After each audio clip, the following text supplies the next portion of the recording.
Le Moyen-Âge est à la mode et j'en suis très heureux parce que je crois que cette époque a été absolument décisive. Je t'ai dit qu'elle soutenait sa thèse le 28 ?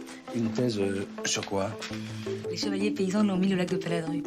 Au lac de Paladru! Passion médiéviste, l'histoire médiévale vue par ceux qui l'étudient.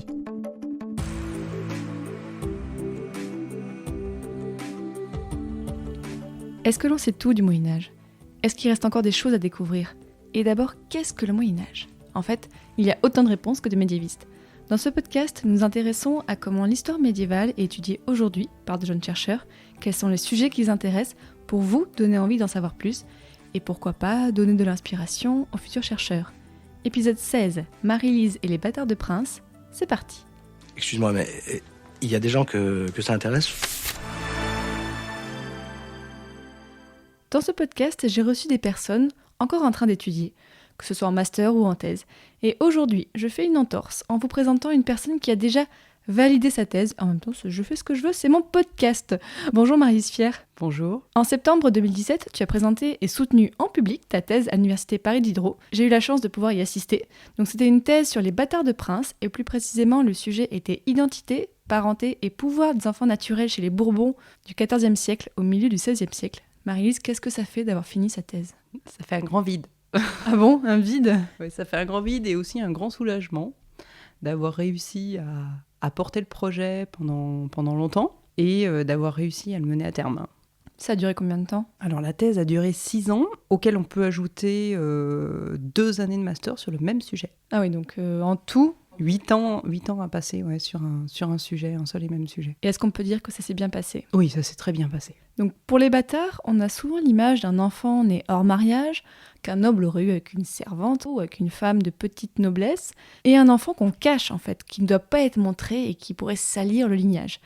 Bon, j'ai une vision très caricaturale, mais c'est surtout parce que dans ta thèse, on est loin de cette image, n'est-ce pas ? Oui, on est très très loin de ça. On est sur des enfants qui sont reconnus par la famille, qui sont littéralement portés par la famille, et dont les carrières dépendent de la famille. Alors, je tiens quand même à préciser que, en tant qu'historien, dans les sources, on ne voit que les enfants qui ont survécu, qui ne sont pas morts-nés, qui ne sont pas morts jeunes. Moi aussi, je voyais dans mes sources que des enfants de ducs, jamais ceux éventuellement qu'auraient pu avoir les duchesses. On reste quand même, l'historien voit des bâtards, mais il ne voit pas tous les bâtards, loin de là. Tu as étudié les cas particuliers des bâtards de la famille ducale de Bourbon. Déjà, est-ce que tu pourrais nous présenter cette famille ? Alors oui, la famille ducale de Bourbon, c'est les Bourbons avant la royauté. Ils sont issus du 6e fils de Louis IX, autrement appelé Saint-Louis, qui se marie avec une héritière d'une petite seigneurie au fin fond du Bourbonnais. Donc le Bourbonnais aujourd'hui, c'est l'Allier. Ils ont un enfant. Enfin, ils ont plein d'enfants, mais ils ont surtout un fils héritier, Louis, pour qui la seigneurie sera érigée en duché par le roi de France. Donc on est sur un duché qui est de 1327 à 1527. Alors, comment étaient traités les bâtards dans cette famille ? Déjà, les ducs ou les autres, les comtes et autres, appliquent un principe qui est théorique, au moins, c'est-à-dire qu'ils sont reconnus. C'est-à-dire quand on fait l'enfant, on l'assume. Donc ils sont reconnus, ils sont élevés, généralement avec les autres enfants de la fratrie. Ils reçoivent une éducation conforme au rang du père, donc un bâtard de noble est élevé comme un noble.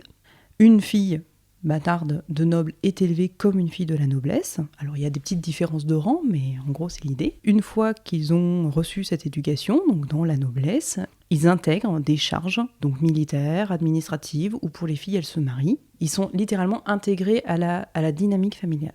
Et qu'est-ce qui va déterminer le cours de leur carrière à ces bâtards ? Alors, soit pour les garçons, c'est pas très compliqué, soit ils restent laïcs, donc généralement ils font des carrières militaires, ou quand la guerre de 100 ans est un peu finie, ils commencent à faire des carrières beaucoup plus administratives, donc ils deviennent officiers au service du prince, au service du roi, ou alors ils deviennent des religieux. Soit ils intègrent des monastères, c'est pas forcément ceux qu'on voit le plus facilement. Par contre, ils peuvent très bien obtenir des postes extrêmement haut placés, devenir évêque, archevêque, j'ai même un abbé de Cluny, donc oui, ils obtiennent des postes très haut placés. Et pour les filles, c'est un peu pareil, soit elles intègrent un monastère, soit elles sont mariées. Sur combien de personnes tu as travaillé en tout ? Donc j'ai travaillé sur un groupe familial comprenant les ducs, la branche ducale et les branches cadettes, avec un total de 152 personnes, Ah oui, quand même. dont 43 bâtards. Donc soit à peu près 30% de la population. On en parlait dans l'épisode avec Ilan sur les réseaux politiques. J'imagine que l'étude de réseau a dû énormément te servir dans ton travail pour comprendre les relations entre toutes ces personnes. Alors oui, les réseaux servent énormément. Après, moi, le fait d'avoir concentré une étude sur une famille me permettait surtout de voir les interactions entre les acteurs. C'est-à-dire, ce qui m'intéressait, c'était pas de faire une histoire de la bâtardise un petit peu hors sol, mais au contraire de rester au ras des acteurs et de voir comment ils agissent. Souvent, on a l'impression d'avoir une famille avec le père, la mère, les enfants, enfin quelque chose de bien structuré. Et en fait, on se rend compte que c'est pas du tout le cas, que eux comme nous, il y a des problèmes dans les familles, on s'entend pas toujours ensemble. Il y a des choses qui font que les acteurs, les personnes, vont interagir en fonction de leur propre milieu. Et moi, c'est surtout ça qui m'intéressait. Et quelles sont les personnes sur lesquelles tu as le plus travaillé ? Alors, ce sont souvent des garçons, parce qu'on connaît beaucoup plus les garçons que les filles. Et ensuite, il y en a un... alors, il y a Jean de Bourbon, abbé de Cluny, évêque du Puy, en Velay. Ensuite, il y en a un autre... il y en a deux autres, dont un qui est Louis, bâtard de Bourbon, amiral de France, donc qui est aussi le gendre de la main gauche. Je dis de la main gauche parce qu'il a épousé la bâtarde du roi Louis XI. Et il y en a un autre qui s'appelle Mathieu, qui est appelé le grand bâtard de Bourbon, qui lui est plutôt en ce qu'on appelle le Forêt, donc ça va être la Loire actuellement, hein. Et lui, il va plutôt être autour de la famille, il va plutôt rester dans le giron familial. Et en étudiant ces bâtards, qu'est-ce que tu voulais montrer à travers ta thèse ? La question des bâtards, ça a été un coup de foudre. Je crois que même à l'heure actuelle, je peux pas me l'expliquer. C'est ma directrice de master, enfin qui n'était pas ma directrice de master, mais qui l'est devenue, qui avait proposé ce sujet. Et pour moi, ça a été « je veux bosser là-dessus ». Moi, ce qui m'intéressait, c'était un petit peu le côté ils sont pas censés être là si on respecte la morale, le droit, enfin voilà. Mais ils sont là quand même. Et on les accepte. Et moi, c'était ce côté-là, c'était le côté pratique de la famille. C'est-à-dire, il y a la théorie de la famille. Et puis, une fois qu'on se retrouve confronté à un problème, les familles, hier comme aujourd'hui, ils font avec les membres qu'ils ont et ils ne se posent pas la question, en fait. Que ne t'ai-je combattu du temps où tu étais capable de faire des bâtards? J'ai connu ta mère quand elle faisait les siens. Il faut se réjouir que tu sois trop vieux pour être un des miens. Tu regretteras ces paroles un jour. Et est-ce que le cas de la famille de Bourbon est exceptionnel ou est-ce qu'il peut représenter ce qui se passait au Moyen-Âge ? Alors, le cas de la famille de Bourbon est intéressant dans le sens où les princes ont une tendance à faire beaucoup de bâtards. C'est pas les seuls, les Bourbons sont pas les seuls. Normalement, il y a une thèse en cours à l'heure actuelle sur notamment la famille ducale de Bourgogne, qui là aussi sont très pourvus en bâtards. Il y en a peut-être moins dans une noblesse un peu plus modeste. Et encore, ça reste à prouver, parce qu'en fait, pour l'instant, il n'y a pas d'études, il n'y a rien. Là, donc, tu as étudié la fin du Moyen-Âge, mais est-ce que les bâtards pouvaient être, en général, bien traités au Moyen-Âge dans la noblesse ? C'est-à-dire que pendant très longtemps, on a cru que les bâtards étaient très bien vus au Haut Moyen-Âge. Puis après, il y a eu une période que l'on appelle les réformes ou la réforme grégorienne, donc c'est 11e, 12e siècle, avec cette idée que l'Église impose un certain nombre de contraintes, et notamment ce qu'on appelle le mariage monogame et indissoluble. Et dit, c'est pas bien, faut pas faire d'enfants en dehors du mariage. Et on a souvent longtemps pensé que après il y avait moins de bâtards. Et un historien qui s'appelle Michael Arsgaard, en 1975, a écrit un article dans la Revue historique en parlant d'un essor des bâtards nobles au XVe siècle. Et pendant très longtemps, les historiens ont pensé, et pensent d'abord toujours, que cet essor est politique. Et moi, ce que j'ai essayé de démontrer dans la thèse, c'est que cet essor n'est pas seulement politique ou pas seulement démographique, que ce n'est pas juste parce qu'il y a un affaiblissement des mœurs à la fin du Moyen-Âge, contrairement à l'époque de Saint-Louis, qui serait beaucoup plus austère et beaucoup plus conforme à conserver une chasteté en dehors du cadre très strict du mariage. Moi, ce que j'ai montré, c'est qu'à la fin du Moyen-Âge, on a l'impression qu'il y a plus de bâtards parce qu'ils apparaissent clairement et nommément dans les sources. Donc est-ce qu'il y a des bâtards avant ? Oui. Si on lit Georges Duby, par exemple, on se rend compte que pour les comtes de Guines, au Moyen-Âge central, il y a un certain nombre de bâtards. Le problème, c'est de savoir comment on va repérer ces bâtards dans les sources. Donc il reste encore des études à faire. Je fais partie des gens qui disent « il y en a, c'est juste qu'on les met pas en avant ». Parce que toi, dans les sources que tu étudiais, comment ils étaient désignés, ces bâtards ? Bâtard. Bâtard, c'est le mot générique et je dirais neutre. Ah oui ? Alors, il y a plusieurs choses. Un enfant peut être naturel et légitime. Ça veut dire qu'il est naturel, il est issu de la nature, de la génération, mais il est aussi légitime, ça veut dire qu'il est conforme au droit. Un bâtard, un enfant né en mariage, est un enfant naturel, tout court, sans rien d'autre. Ensuite, il peut être dit illégitime. Mais moi, ce mot, je le retrouve assez peu, à part quand on commence à fouiller sur des textes qui sont très juridiques. Le mot basique qui est employé, le mot courant, c'est bâtard. Et surtout dans la noblesse, ce mot devient carrément un titre de noblesse. Vous êtes bâtard de Bourbon. Et est-ce qu'ils portent les noms de leurs parents, enfin de leur père ? Oui. Ils portent les noms, alors ils portent le patronyme. On est sur une période qui est à la fin du Moyen-Âge, donc le système, ce qu'on appelle le système nominal à 2 éléments, le prénom et le nom, existe. Donc ils portent le patronyme du père. Donc là, ils portent tous Bourbon, ils disent tous Bourbon. Et étonnamment, dans les autres éléments qui pourraient dire l'identité, comme l'héraldique, l'emblématique, c'est ce qu'il y a autour du blason. Autour de l'écu, il y a très peu de références à la mère. C'est-à-dire qu'ils vont surtout se raccrocher complètement au père parce que c'est lui qui leur donne leur statut social. Ils mettent en évidence cette filiation. Il y a quelques bâtardes qui sont mentionnées. Quelles sont les différences de traitement entre les filles et les garçons bâtards ? J'ai quand même quelques bâtardes, celles que je vois sont assez minoritaires. J'ai fait un différentiel au niveau du nombre de filles et de garçons légitimes, parce qu'en fait, pour étudier les bâtards, il faut étudier les légitimes à côté. On n'a pas le choix. Pourquoi ? Parce qu'on ne peut pas comparer quelque chose tout seul. Il faut forcément un élément de comparaison. Donc pour travailler sur les bâtards, il fallait travailler sur les légitimes. Donc j'ai été amenée aussi à travailler sur les cadets, et en faisant toujours des comparaisons filles-garçons, et où bâtard et légitime. Et tu comparais quoi par exemple ? Je peux comparer par exemple les alliances matrimoniales. Les femmes légitimes vont plutôt se marier dans tel milieu, les garçons dans tel milieu, ou dans telle zone géographique, et puis les bâtardes et les bâtards. Et on va comparer les 4 éléments et les mettre en rapport pour voir comment ça s'articule. Et on se rend compte qu'en fait, c'est parfaitement organisé de manière totalement complémentaire. Donc par exemple, les bâtardes pouvaient être mariées donc, à des hommes moins bien placés qu'elles. Voilà, c'est-à-dire que autant les femmes légitimes, donc les filles légitimes, font des mariages ce qu'on appelle homogamiques, c'est-à-dire qu'elles se marient dans le même milieu social. Donc en gros, une fille de duc va se marier à des comtes, à des ducs, un futur comte ou un futur duc. Autant les bâtardes vont systématiquement épouser des officiers qui appartiennent à la noblesse. Ils sont tous nobles, mais c'est pas la même noblesse, c'est pas de l'aristocratie. C'est une noblesse un peu inférieure. Et donc elles vont épouser ces officiers qui sont soit des officiers royaux, soit des officiers du duc.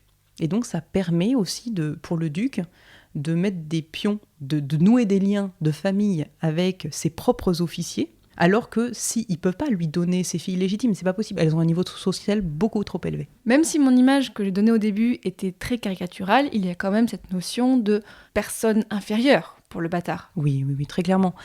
En fait, cette infériorité est organisée et utilisée par la famille. C'est-à-dire que le bâtard doit être inférieur au légitime, mais pas trop.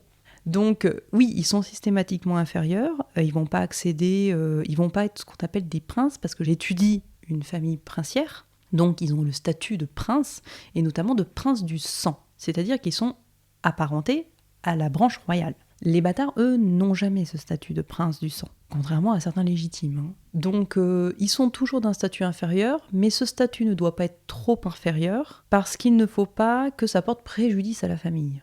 Dans ce que tu présentes, on a l'impression quand même qu'ils étaient donc très bien acceptés, mais est-ce qu'il y a eu des cas où les bâtards ont posé problème, où il pouvait y avoir des enjeux et peut-être des manigances ? Oui, tout à fait. Alors, chez les Bourbons, assez peu finalement. Il a vraiment fallu creuser pour pouvoir en trouver. En fait, les bâtards commencent à poser problème dès qu'on parle de succession. Et notamment, j'ai un cas qui est celui de Jean, seigneur de Carency, donc un Bourbon Carency, qui épouse contre la vie familiale. Enfin, il le fait un petit peu en catimini parce qu'il sait que de toute façon la famille va pas être d'accord. Donc, il épouse une dame d'une qualité sociale très très très très inférieure à lui. À quel point? Elle ne doit même pas appartenir à la noblesse. Donc catastrophe. Sachant qu'ils ont vécu un peu moins d'une dizaine d'années ensemble avant de pouvoir se marier, c'est-à-dire qu'il a fallu quand même que l'un des conjoints devienne veuf. Ils vivaient en concubinage, donc ça se faisait au grand jour. Mais bon, au bout d'un moment, ils peuvent se marier. Et donc, ils se marient, ça entraîne un conflit familial, parce qu'on est en train de se rendre compte que les enfants qu'ils pourraient avoir dans le cadre du mariage pourraient hériter. Et là, il commence à y avoir un souci, c'est-à-dire que ce qu'on appelle les collatéraux, c'est-à-dire les cousins, les frères, les sœurs, enfin ceux qui sont autour, quoi, qui commençaient à regarder d'un air très très envieux l'héritage possible qu'ils pourraient récupérer, voient l'héritage leur passer sous le nez. Donc oui, il peut y avoir des conflits intrafamiliaux. C'est un grand honneur de servir dans la garde de nuit. Les Stark gardent le mur depuis des milliers d'années. Et tu es un Stark. Tu ne portes peut-être pas mon nom, mais mon sang coule dans tes veines.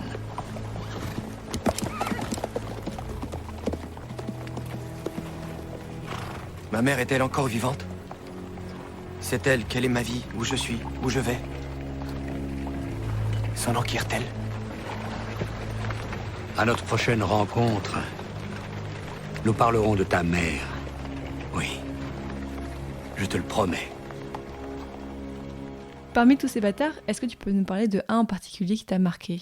Oh, il y en a un, il finit très mal. En fait, mes bâtards, généralement, ils ont une vie, bon, certes intéressante, mais bon, pas de choses particulières à soulever. Et il y en a un quand même qui finit très très mal, il s'appelle Alexandre. Bâtard de Bourbon, fils naturel du duc Jean Ier de Bourbon, qui est un routier. Un routier au Moyen-Âge, c'est un peu comme un mercenaire. C'est-à-dire que ce sont des gens d'armes, des gens qui portent les armes, qui sont loués par un prince ou par le roi pour une guerre. C'était une époque où l'armée telle que nous on la connaît n'existe pas. Donc on a des professionnels de la guerre qui se louent et qui louent leurs hommes pour un prince ou le roi. Et donc on a ce Alexandre qui est donc un gens d'armes, donc une personne... J'aime pas trop le mot mercenaire parce qu'il est connoté. En fait, c'est un professionnel de la guerre qui est particulièrement dur dans son métier et qui, au bout d'un moment, commence à un petit peu faire de l'ombre, pose un petit souci à Charles VII parce que Charles VII vient d'écraser une révolte nobiliaire qui s'appelle la Praguerie, donc en 1440. Et Charles VII veut mettre un petit peu d'ordre dans ses armées. Et pour mettre de l'ordre dans ses armées, il aimerait bien que les routiers, ce qu'on appelle les routiers, ne pillent pas les campagnes quand ils sont sans travail. Parce que quand vous êtes un routier et que vous louez votre force de travail, que vous êtes un guerrier en fait, et que vous louez votre force de travail et qu'on est en période de paix, c'est un petit peu le chômage. Donc Charles VII aimerait bien mettre un petit peu d'ordre dans tout ça et il fait rentrer dans le rang un certain nombre de routiers de manière assez soft finalement, c'est-à-dire qu'il les contraint mais il leur fait pas vraiment de mal, enfin il y a très peu d'exécutions et Alexandre est une exception. C'est-à-dire que Charles VII le convoque à Bar-sur-Aube en février 1441. Le bâtard de Bourbon ne se méfie pas du tout. Il pense être protégé par une lettre qui avait pardonné en fait à toute la famille, enfin une partie de la famille de Bourbon, qui avait fait partie de cette Praguerie, donc cette guerre nobiliaire. Et donc le bâtard s'y rend sans trop craindre pour sa vie. Et là, il y a un procès qui est fait. Il est mis dans un sac et jeté dans l'Aube, donc dans la rivière, jusqu'à ce que mort s'en suive. Il est ensuite tiré de l'eau et enterré, donc en terre sainte, donc en terre consacrée. Et ensuite est construit, alors probablement par le roi, peut-être par les Bourbons, on ne sait pas trop, est construit une chapelle expiatoire, donc une petite chapelle, sur le pont de Bar-sur-Aube. Et ce pont a été détruit pendant la Seconde Guerre mondiale. Donc tu n'as jamais pu voir la chapelle? La chapelle est visible à travers des cartes postales. Est-ce que les bâtards ont des noms particuliers? Parce que depuis tout à l'heure, tu donnes des noms qui ne sonnent pas très très médiéval. Alors Alexandre, pour moi, Alexandre, c'est pas très médiéval. C'est vrai. Alors en fait, sur les noms, il y a deux types de noms chez les bâtards. La majorité vont avoir des noms qui appartiennent à ce qu'on appelle le corpus anthroponymique familial, c'est-à-dire à des noms qui sont traditionnellement donnés dans la famille. Et là, on va avoir Louis, Charles, ce genre de noms, qui vont être donnés autant à des légitimes qu'à des illégitimes.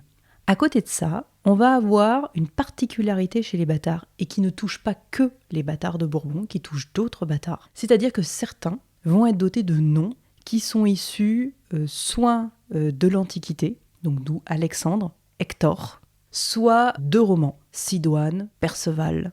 Et bon, il y a une théorie dessus, c'est-à-dire que quand vous attribuez un nom dans une famille noble, vous n'avez pas vraiment le choix sur le nom. C'est-à-dire que les noms se transmettent. C'est-à-dire les noms, quand une personne meurt, le nom est de nouveau disponible, on va dire, à la redistribution, et donc vous transmettez le nom. Donc on n'est pas forcément très libre des noms que l'on peut... Enfin, du groupe de noms que l'on peut donner aux enfants.